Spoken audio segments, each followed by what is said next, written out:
What's up, guys? Hockey Dude 1940 here, and we're back with episode 8 of our Let's Talk NHL series. And in this video, I'm going to be talking about the Dallas Stars, and they make two big moves today.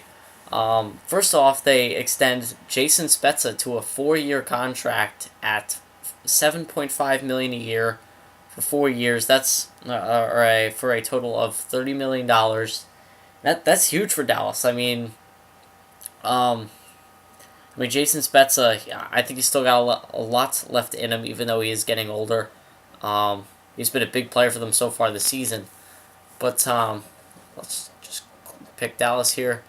And also, they acquired Jason Demers and a third-round pick from the San Jose Sharks for Brandon Dillon. So, two big moves today for the Stars. Let's throw in Jason Spezza a little bit higher. Where is he? Oh, there he is, Jason Spezza. For Cole, I will put in Alashemsky, wherever he is.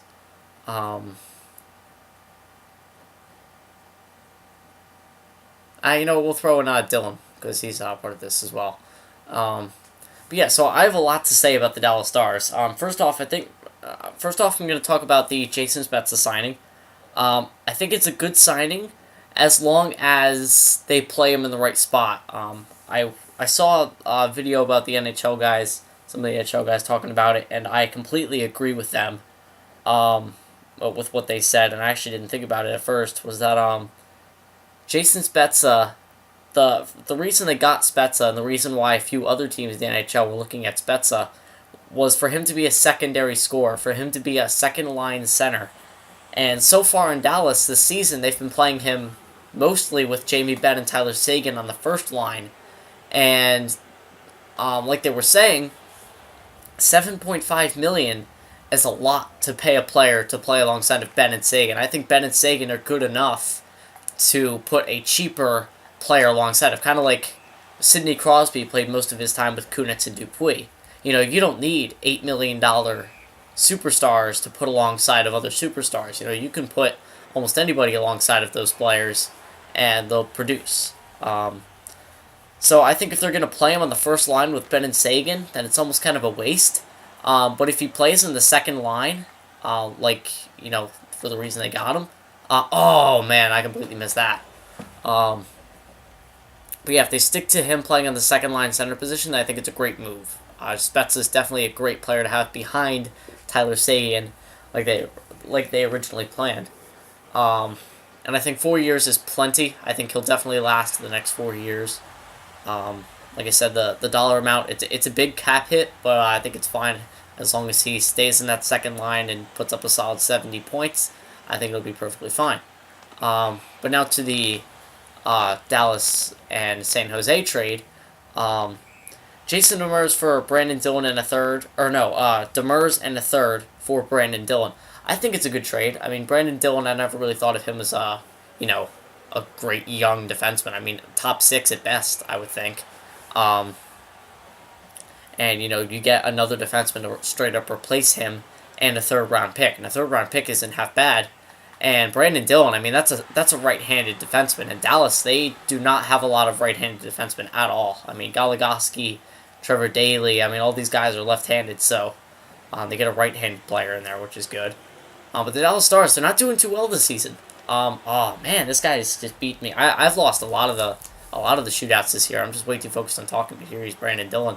Let's just try to do something. I shot it right back into him. Is that a loss? Is that a loss? Yes, it is. But I'll keep talking here. Like I said, I have a lot to say about Dallas. So yeah, I think it's a good trade just because you swap a left-handed defenseman for a right-handed defenseman. You add a third-round pick, and I think the defensemen are pretty similar. I think Demers is a little bit more defensive. Brandon Dillon's a little bit more offensive, but I still think it's a good trade for Dallas. We'll jump into another one. Let's try to win this one. But some of the players in Dallas this season have been slacking. You look at their stats, and Jason Spezza, a solid 18 points. Tyler Seguin is just doing amazing, 24 points in 20 games, first in the league in goals. He's been doing great. Jamie Benn, 16 points in 20 games. I would expect Jamie Benn to be doing a little bit better. but I mean, it's definitely fine for the beginning of the season. Antoine Roussel, the youngster for you guys, is doing well. Trevor Daley's having a good season, 11 points in 20 games. We'll just keep the lineup the same, but this time we'll add Hemsky. Um, there we go. But some players are really slacking off. Ales Hemsky, only 4 points in 19 games, -9. I mean, that is definitely not good enough for Ales Hemsky. I mean, he's got to be doing a lot better. They got Hemsky to play alongside of Spezza, and so far, Spezza's been playing with Ben and Sagan, and Hemsky's not been doing well at all. So that's definitely something to look at. As well as Anders Lindback, your backup goalie. He's been absolutely terrible this season. He's 0-4 with a 4.52 goals against average. That is not very good at all. Kari Lehtinen hasn't done half bad. I mean, 2.92 goals against average, 7-5-4, 0.906 save percentage. He's been doing fine, but Anders Lindback, I mean, 0-4. You guys got him in free agency, I believe. The Lightning had him last year, and he did absolutely terrible for the Lightning in the playoffs after Ben Bishop went down with an injury. And he seems to be continuing his bad play into this season. Which, oh, how did he make that save? Is that Tuukka Rask? Is that Tuukka? Looks like he's got another goalie. No, that is Tuukka Rask. Okay, wasn't sure. What a save. But yeah, so there are definitely some players in there slacking for Dallas. They seem definitely like a very top-heavy team. They seem to rely a lot on their top line of Sagan, Ben, and Spezza to score them enough goals to win the game. They definitely need to get better, I guess, defensively. Oh, I guess I lost it. I think defense is definitely an area where they can improve. They don't really have a standout defenseman. They're really full of top 4, top 6 defensemen. I would say your best defenseman is Trevor Daley, and he's not he's not a top 2 defenseman. So that's definitely an area to improve. I think Kari Lehtinen's a great goaltender to have, but Anders Lindback has not been very good at all this season. Guy like this, Ales Hemsky's definitely struggling. But Dallas, I really like their team. I really like how they did last year in the playoffs, but this season, it's definitely not looking too good. I mean, if they keep at this pace, they've already made 2 trades this season. They're trying to turn it around, but we'll see how they do in the second half. I mean, they're in a very tough division and a really tough conference. So their chances of making the playoffs, just like the Avalanche, I think are slim. But we'll see how it plays out. I mean, it's any team's spot. All right, now let's try to actually focus on winning the shootout. All right, the main point of this video, Jason Spezza. See if he can go up and over. Oh boy, yeah, he went up and over, right up and over the goalie. So nobody scored just yet. Oh, Jesus, Spezza, jumping right over him. All right, let's try to do a flying poke check. There, oh boy, yeah, he got me.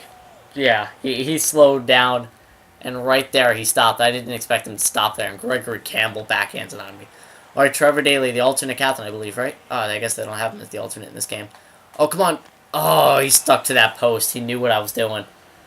Oh, man, sorry, Dallas. I used you guys, and I lose 2 shootouts in a row. That's not very good, but if you guys agree or disagree with anything, or if you agree with the signing, if you agree with the Brandon Dillon trade, let me know down in the comments.